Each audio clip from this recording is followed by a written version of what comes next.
The night sky above Earth's most advanced space observatory in Hawaii changed forever on October 15, 2045. Tom Baker, the lead astronomer, was about to end his shift when every detection system in the facility started blaring alerts. His coffee cup slipped from his hand, shattering on the floor as he stared at the readings. "This can't be right," he whispered, fingers flying across the keyboard. The data showed multiple objects moving at speeds that should have been impossible. They were traveling faster than light itself, breaking every law of physics humans understood. Within hours, every major observatory on Earth confirmed the same readings.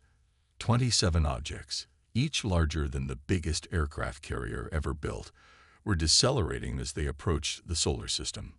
The objects moved with purpose, adjusting their course in ways that proved they were ships, not natural phenomena. World leaders gathered in an emergency United Nations session. The usual political rivalries disappeared as humanity faced its first contact with an advanced alien civilization. Military forces worldwide went on high alert, but everyone knew their weapons might be useless against beings capable of faster-than-light travel. The alien ships entered orbit 3 days later. They positioned themselves above major cities: New York, London, Beijing, Moscow, Tokyo, and others. Their hulls gleamed with a metallic purple sheen that seemed to absorb sunlight. Each ship was shaped like an arrowhead, bristling with what could only be weapon systems. The first transmission came at noon GMT. Every screen on Earth, phones, computers, televisions, displayed the same image. The alien that appeared looked almost reptilian, with gray-blue scales and multiple yellow eyes. Its voice came through in perfect English, translated by their advanced systems. "People of Earth," it said, "we are the Dominion. We have watched your civilization's development for the past 100 years. You have proven yourselves too aggressive, too unpredictable to be allowed to develop further. Surrender your governments to Dominion control, and we will guide your species toward a proper path of evolution." The UN Security Council, meeting in their underground bunker, drafted a diplomatic response. They suggested peaceful cooperation, cultural exchange, and mutual learning. The Dominion's reply came within minutes. "Your proposal is rejected. You fail to understand your position. You are not our equals. You are primitive beings who have barely learned to split the atom. We do not negotiate with species that cannot even reach their own moon anymore." General Robert Wilson, watching from the Pentagon's war room, clenched his fists. "They did their homework," he said to his staff, "but they got one thing wrong. We haven't gone back to the moon, not because we can't, but because we've been focused on other priorities." The Dominion gave Earth 6 hours to surrender. World leaders debated, argued, and finally agreed. Humanity would not bow to alien demands. If these beings wanted Earth, they would have to fight for it. The Dominion's response was swift and brutal. At exactly 6 hours after their ultimatum, their ships fired the first shots of the war. Precision energy beams struck military bases worldwide.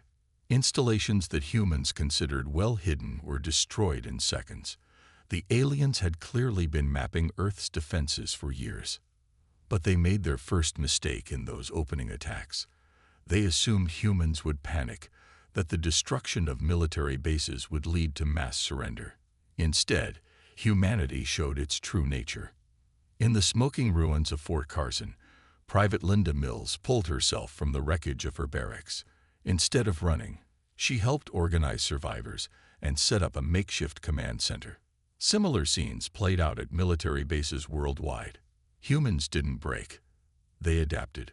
The first day of the war ended with humanity bloodied but unbowed. In secret bunkers deep underground, scientists and military leaders gathered to analyze the attacks.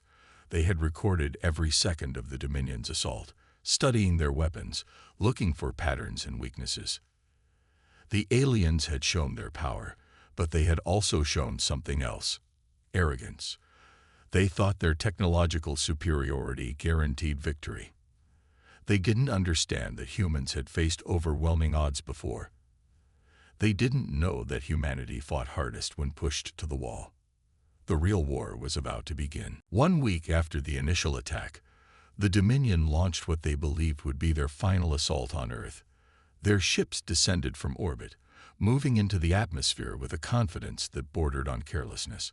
They had conquered hundreds of worlds before, and to them, Earth was just another primitive planet to add to their empire. Commander Jack Thompson watched from an underground bunker as alien ships flew overhead. The bunker wasn't on any official maps. It had been built in secret years ago, hidden beneath an ordinary farm in Kansas. The aliens had missed it completely in their first strike. "They're not even trying to hide their approach," he muttered, studying the radar screens. The alien ships moved in straight lines, not bothering with evasive patterns. Their shields glowed bright purple, clearly visible even in daylight. The first wave of Dominion ground troops landed in major cities. They wore powered armor that made them tower over humans, carrying weapons that could vaporize tanks. They expected the remaining human forces to run. Instead, they found empty streets. The surviving military and civilian populations had gone underground, just as planned. Thompson smiled as the reports came in. The aliens were following the exact pattern their intelligence had predicted. "Begin Operation Mousetrap," he ordered. Across the globe, hidden sensors recorded every detail about the alien technology. Their shield frequencies, weapon emissions, and armor compositions were analyzed by computers hidden in hardened bunkers. The aliens thought they had destroyed Earth's research capabilities in their first strike. They were wrong. Dr. Wright's voice crackled over the secure channel from her lab deep under the Rocky Mountains. "Commander, we're seeing something interesting. Their shields, they pulse at regular intervals. There's a pattern." Thompson leaned forward. "Can we use that?" "Maybe," Wright replied. "Every 93 seconds, their shields shift frequency. For a fraction of a second, they're weaker. If we time it right. Send the data to all remaining combat units," Thompson ordered. It wasn't much, but it was the first weakness they'd found in the apparently invincible alien technology. The Dominion forces continued their advance, moving through cities with their weapons ready. They found no resistance, which made their commanders suspicious. In their experience, primitive species usually fought to the last in their population centers. Then humanity struck back. Precisely timed missiles launched from hidden silos. Most were destroyed by alien shields, but some, the ones that hit at exactly the right moment, got through. A Dominion ship above Chicago tumbled from the sky, its shields flickering and dying. The aliens responded with overwhelming force, glassing entire city blocks. But they still couldn't find their attackers. Humans had learned from their own history of warfare. They fought like ghosts, striking and disappearing. Underground, Thompson watched the battle unfold. The aliens had lost 3 ships now. It wasn't much compared to their total fleet, but it was more than they had lost in their last 10 conquests combined. "Send the second wave," he ordered. This time, the missiles carried a surprise. When they exploded against the alien shields, they released clouds of specialized nanomaterials designed by Dr. Wright's team. The particles attached themselves to the shield generators, gathering data. The Dominion commanders finally realized something was wrong. Their easy conquest had turned into a real fight. They pulled their forces back to higher altitudes, out of range of ground-based weapons. "They're retreating," someone cheered in the bunker. "No," Thompson said quietly. "They're regrouping. Now they know we can hurt them. The real battle is just beginning." In her lab, Dr. Wright studied the data from the nanomaterial sensors. "Commander, we've got it. Their shield technology. It's not as advanced as we thought. It's just more powerful. They'd been brute forcing their way across the galaxy. We can work with this." Thompson nodded. The aliens had superior technology, but humans had something better. The ability to adapt, to find weaknesses, to improvise. The Dominion was about to learn that technology alone doesn't win wars.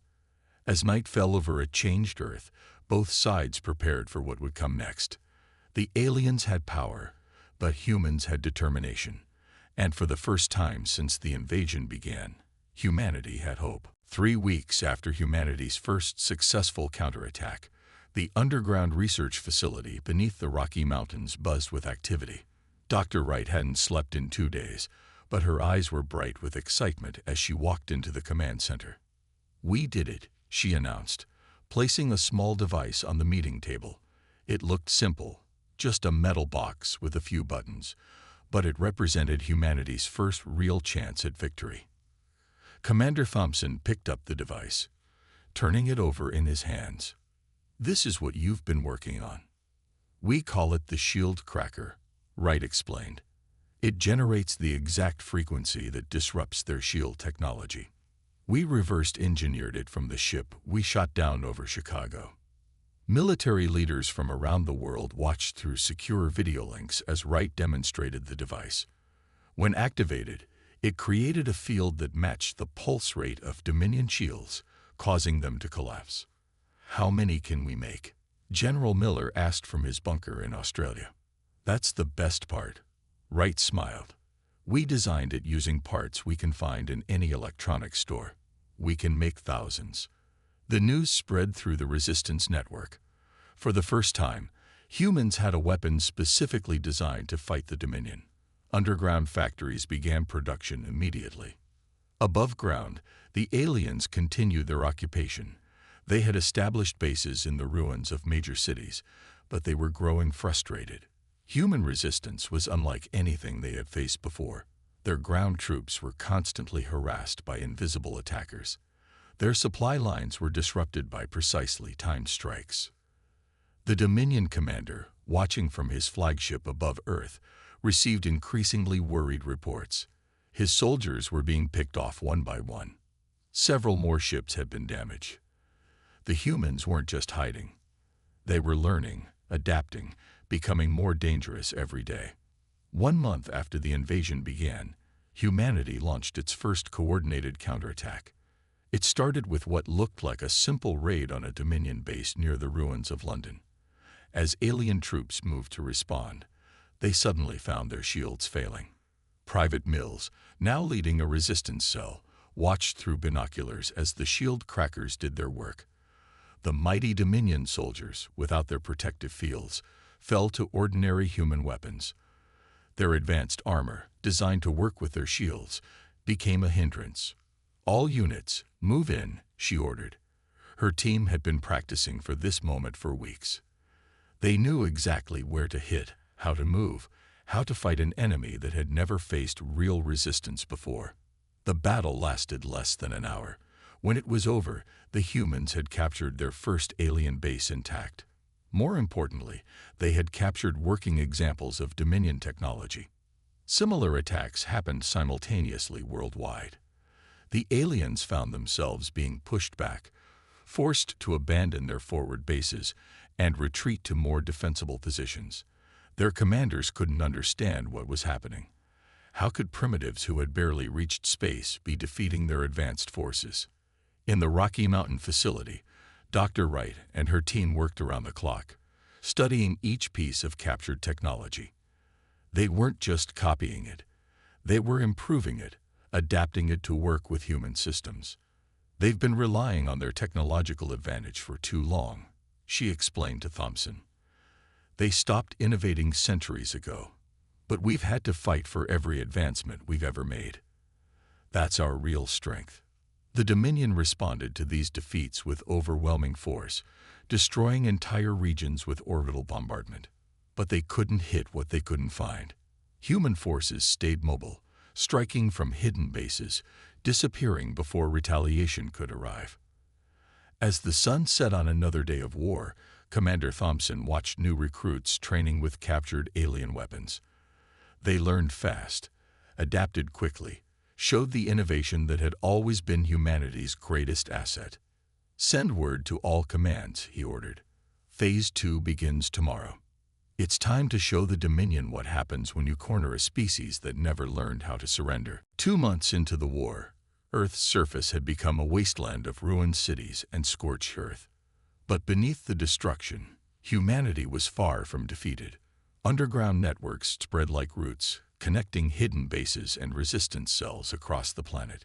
In what used to be New York's subway system, now converted into a massive shelter, Private Mills trained new recruits how to use the shield crackers. Her unit had grown from a small team to an army of hundreds. "Remember," she told them, holding up the device, "timing is everything. Hit them when their shields pulse, and even their biggest ships become vulnerable." The recruits weren't soldiers. They were teachers, construction workers, and office clerks. But they learned quickly. They had to. Each of them had lost something to the Dominion, and that loss had turned into determination. Deep beneath the Rocky Mountains, Dr. Wright made another breakthrough. She stood in front of Commander Thompson and the Military Council, projecting a hologram of a Dominion ship. "We've been looking at their technology all wrong," she explained. "Their weapons aren't more advanced than ours. They're just scaled-up versions of the same principles. They're like bullies who got bigger but never learned proper fighting techniques." She pressed a button, and the hologram showed the inside of the alien ship. "Look at their engine design. It's wasteful, inefficient. They have so much power they never needed to make it better. We can build something smaller, faster, and more efficient." Thompson leaned forward. "How long?" "We've already started. The first prototype will be ready in a week." Around the world, humans began turning the tide. The Dominion's occupation forces found themselves fighting an enemy they couldn't see. Their bases were sabotaged by workers they thought they had enslaved. Their communications were hacked by teenagers who had grown up breaking into computer systems for fun. In orbit, the alien commander received more disturbing reports. His ground forces were taking heavy losses. 3 more ships had been damaged in the past week alone. The humans weren't just resisting, they were winning. He sent a message to the Dominion homeworld requesting reinforcements. The reply shocked him. "Request denied. No additional resources will be wasted on a primitive world. Complete your mission with current forces." Underground, the resistance prepared for their biggest operation yet. Dr. Wright's team had modified captured alien ships, improving their engines, streamlining their systems. Human pilots learned to fly them, finding them surprisingly simple once they understood the basic principles. "Their technology is like a sledgehammer," one pilot said during training. "Powerful, but crude. Ours is like a scalpel." Private Mills led a raid on a Dominion supply base.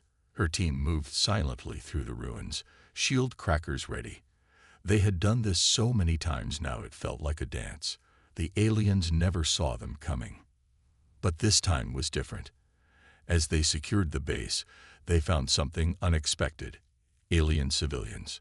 Technical workers, maintenance crews, beings who weren't soldiers at all. "They're just like us," Mills radioed back to command.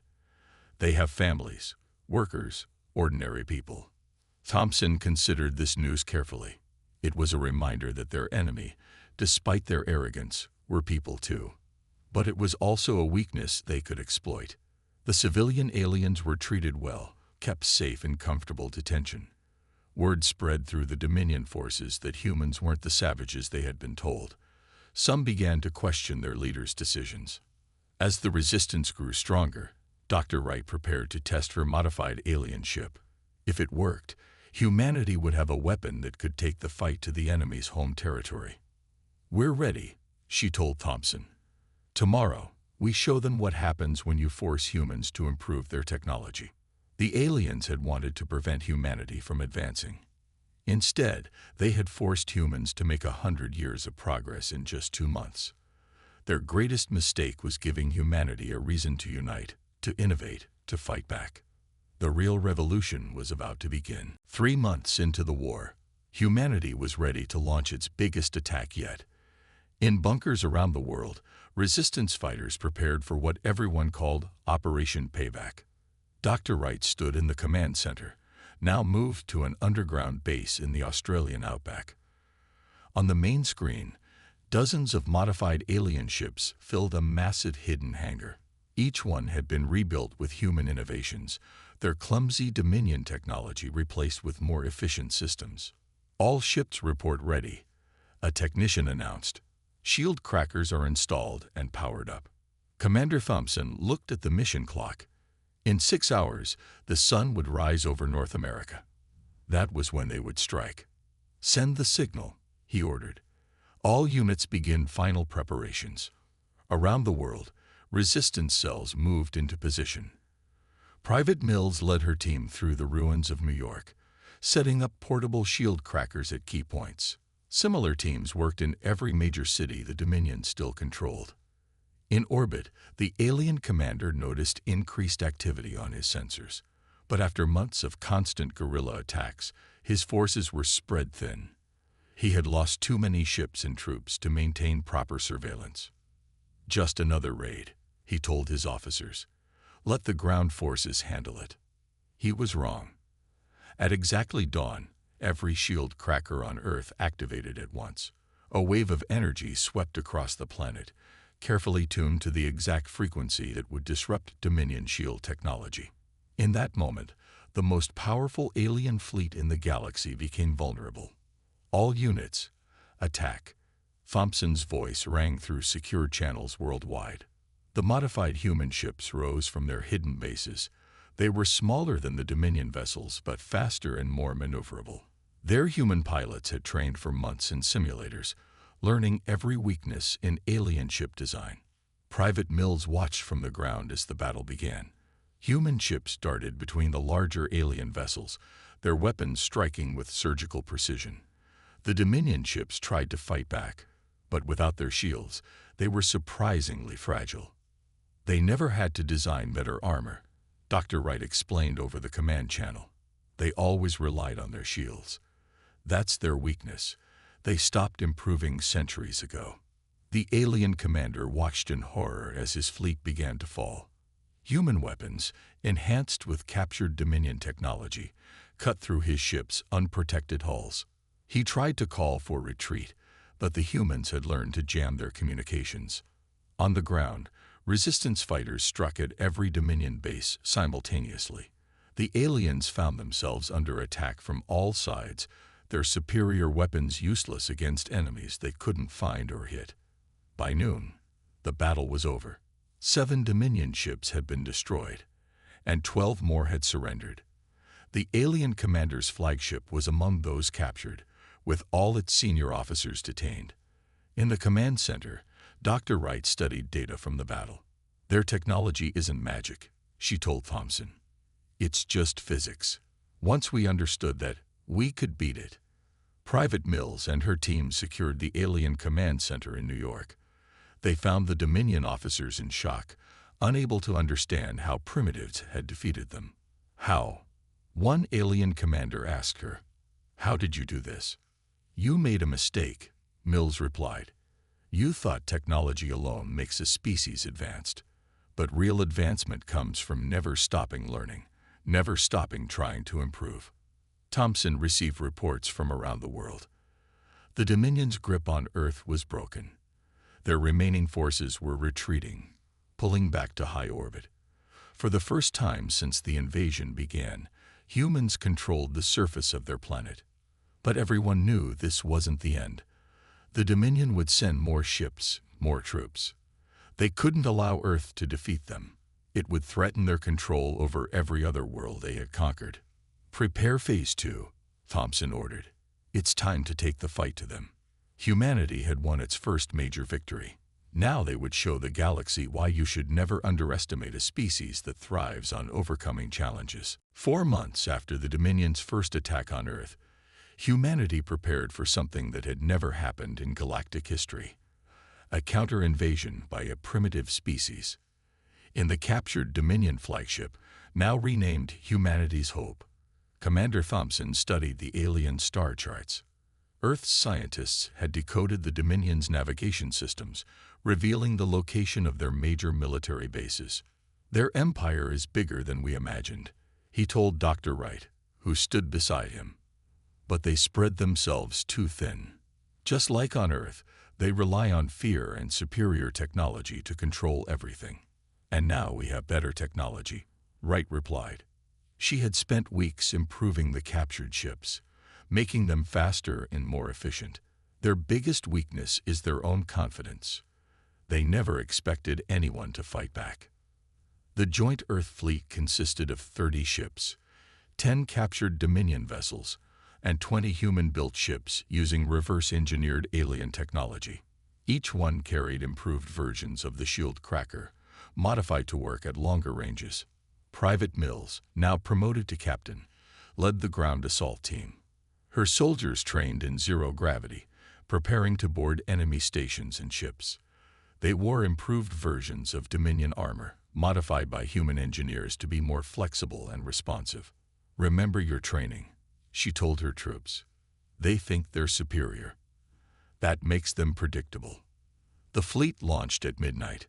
Using the Dominion's own faster-than-light drive technology, they targeted the nearest alien military base, a massive space station orbiting a red dwarf star. The alien garrison never saw them coming. The human fleet dropped out of FTL speed directly above the station, shield crackers firing immediately. Before the Dominion forces could react, their defensive systems were down. "All ships, attack pattern Delta," Thompson ordered. The human fleet moved with precision that shocked the aliens. Smaller ships darted between the station's defense towers while larger vessels provided covering fire. Captain Mills led the boarding party, breaching the station's hull using techniques perfected during the Earth resistance. The alien defenders fell back in confusion, unused to enemies who could match their technology and fight with superior tactics. "They don't know how to react," Mills reported back as her team secured the station's control center. "Their training assumes they'll always have superior firepower. They never planned for this." News of the attack spread through the Dominion Empire. For the first time in their history, they were being invaded. Their leaders had hidden their defeat on Earth, but they couldn't hide this. On their homeworld, the Dominion High Command met in emergency session. Reports flooded in from across their territory. More human attacks, more bases falling, more ships being captured or destroyed. The creatures they had dismissed as primitives were systematically taking apart their empire. Dr. Wright coordinated the technical aspects of the invasion from the flagship. Each captured base provided new technology, new information, and new opportunities. Humanity's understanding of alien science grew exponentially. Their biggest mistake, she explained to Thompson, was thinking that progress only means having better weapons. They forgot that true advancement comes from learning, adapting, and overcoming challenges. The Dominion attempted to rally their forces, but centuries of easy victories had left them unprepared for real warfare. Their ships were powerful but poorly coordinated. Their troops were well-armed but inflexible in their tactics. By the end of the first week, humanity had captured 3 major bases and liberated 2 worlds previously conquered by the Dominion. The alien empire's other subjects watched in amazement as their supposedly invincible masters retreated before human attacks. "Send word to all commands," Thompson ordered. "Phase 3 begins tomorrow. We're taking the fight to their homeworld." The Dominion had wanted to prevent humanity from becoming a galactic power. Instead, they had created exactly what they feared, but far sooner than nature would have allowed. Their attack on Earth had forced humanity to advance centuries in just a few months.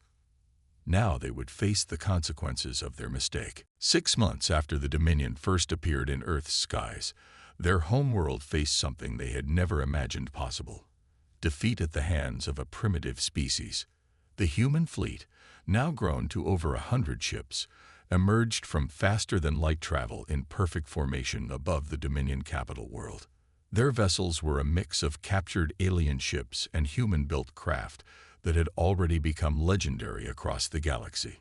Commander Thompson stood on the bridge of humanity's hope, looking at the purple-tinted planet below. "Send the message," he ordered. Dr. Wright, who had insisted on being present for this historic moment, transmitted the carefully prepared declaration. It broadcast on all Dominion frequencies in their own language. "Attention Dominion High Command. This is the United Earth Fleet. Your empire has fallen. Your outer worlds have been liberated. Your military bases have been captured or destroyed. Surrender now, or face the consequences of your choices. On the planet below, panic spread through the Dominion leadership. Their carefully maintained illusion of superiority shattered as citizens saw human ships filling their skies. The same scene they had created over Earth now played out above their own world. Captain Mills led the first ground team to secure the Dominion's central government complex. Her soldiers moved with precision, born from months of combat experience. The alien defenders, fighting on their own soil for the first time, fell back in disarray. Main building secured, she reported. Their leaders are trying to destroy their records, but we got here too fast. Those records revealed the full extent of the Dominion's empire and their crimes. Hundreds of species had been conquered, forced into submission by the aliens' superior technology. But now those same species watched as humans dismantled the empire that had oppressed them. You don't understand, one captured Dominion leader told Dr. Wright during interrogation. We did this for the galaxy's own good. Lesser species need guidance. No, Wright replied. You did it because it was easy, because having better weapons made you think you were better beings. That was your mistake. The surrender ceremony took place in the same hall where the Dominion had planned their conquest of Earth. Thompson stood before the alien leaders, but his words were broadcast to every world in their former empire. Earth does not seek revenge, he announced. We don't want to rule you. We want to ensure this never happens again. Every species has the right to develop in their own way, at their own pace. That is what we will protect. In the following weeks, a new galactic council formed. Representatives from Earth worked with delegates from liberated worlds to create a system of mutual defense and cooperation. The Dominion's technology was shared, but with it came humanity's most important lesson. True advancement comes from overcoming challenges, not from overwhelming power. Private Mills, now Colonel Mills, led the effort to help former Dominion soldiers adjust to the new reality. Many had never questioned their society's beliefs about superior and inferior species. Now they learned to see other beings as equals. Dr. Wright established a new research center where scientists from all species could work together. The Dominion's mistake, she explained to the first group of alien researchers, was thinking they had nothing left to learn. We must never make that same mistake. 6 months of war had changed humanity forever. Earth had advanced centuries beyond its previous technology level.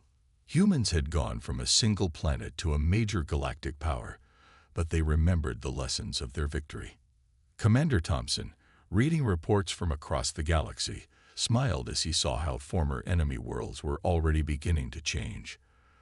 The Dominion had wanted to prevent humanity from joining galactic civilization. Instead, they had created something better. A civilization where strength came from cooperation, not conquest. Send word to Earth, he ordered. Tell them it's done. Tell them we won. Humanity had not just survived, they had changed the galaxy forever. And they would make sure no species ever forgot the lesson. Never underestimate those you think inferior. They might just prove to be better than you imagine.